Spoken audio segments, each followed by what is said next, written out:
Demikian, terdakwa tidak terbukti mengalihkan barang milik daerah secara melawan hukum. Terdakwa mantan Wali Kota Kupang Yonas Salean diputus bebas dan tidak terbukti secara sah dan meyakinkan melakukan tindak pidana korupsi dalam kasus pengalihan aset Pemkot Kupang. Sidang putusan terhadap terdakwa mantan Wali Kota Kupang di Pengadilan Tipikor Kota Kupang pada Rabu 17 Maret 2021 sempat terjadi perbedaan pendapat antara majelis hakim. Namun Hakim Ketua tetap dalam pertimbangan hukum atas perkara tersebut sehingga Hakim menyatakan Yonas Salean bebas dari segala tuntutan. Hakim Ketua Ari Wibowo mengungkapkan, tanah yang diperkarakan tersebut bukan merupakan aset pemerintah Kota Kupang. Untuk itu, pembagian kepada 40 orang penerima bukan merupakan perbuatan melawan hukum. Bahkan tanah tersebut telah dilepaskan haknya secara sukarela oleh pemegang haknya dalam kurun pemerintah daerah Kota Administrasi Kupang yang sekarang menjadi Kabupaten Kupang. Maka berdasarkan ketentuan pasal 2 ayat 1 dan 2 PP nomor 27 tahun 2014 tentang pengelolaan barang milik negara atau daerah, tanah dengan sertifikat hak pakai nomor 5 tahun 81 dalam kurung SAP nomor 5 atas nama pemegang hak pemerintah daerah dan garis miring Kota Administrasi Kupang bukan merupakan barang milik daerah pemerintah Kota Kupang. Menimbang bahwa oleh karena tanah yang dibagian terdakwa tersebut statusnya bukan barang milik daerah, maka peraturan perundang-undangan tentang pengelolaan barang milik daerah atau negara yang dijadikan dasar pendapat terdakwa, yaitu PP nomor 27 tahun 2014 tentang pengelolaan barang milik negara garis miring daerah, junto peraturan Menteri Dalam Negeri nomor 19 tahun 2016 tentang pengelolaan barang milik daerah maupun Undang-Undang nomor 23 tahun 2015 tahun 2014 tentang pemerintah daerah tidak dapat dijadikan dasar atau pedoman untuk menilai perbuatan terdakwa dalam pembagian atau perolehan tanah yang statusnya bukan milik daerah.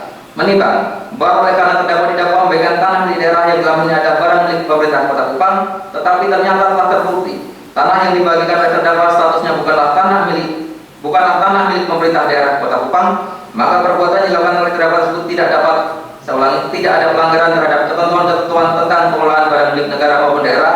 Dalam hal ini, peraturan pemerintah nomor 27 tahun 2014 tentang pengelolaan barang milik negara garis miring daerah junto peraturan Menteri Dalam Negeri nomor 19 tahun 2016 tentang pengelolaan barang milik daerah maupun Undang-Undang nomor 23 tahun 2014 tentang pemerintah daerah, sehingga dengan demikian terdakwa tidak terbukti mengalihkan barang milik daerah secara melawan hukum.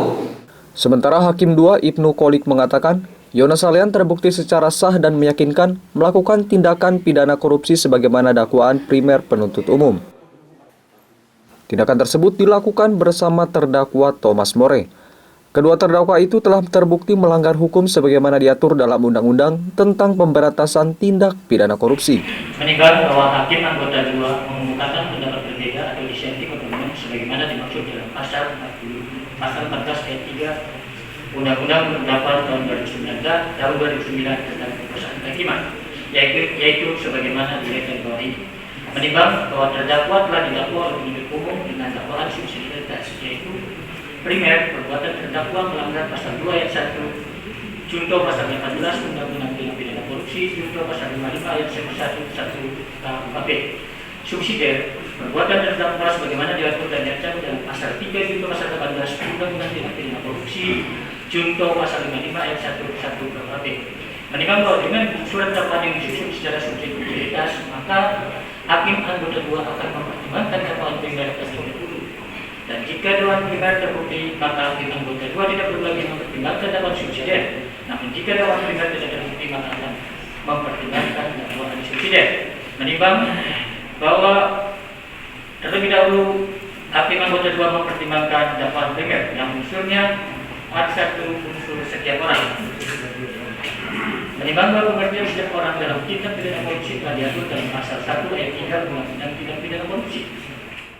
Menanggapi pembacaan putusan majelis hakim, JPU langsung merespon ajukan kasasi sehingga perkara ini belum berkekuatan hukum tetap. Mendengar putusan itu, terdakwa Yonas Salean sangat bersyukur karena oleh pertolongan Tuhan ia didapat diputus bebas oleh majelis hakim dalam perkara ini.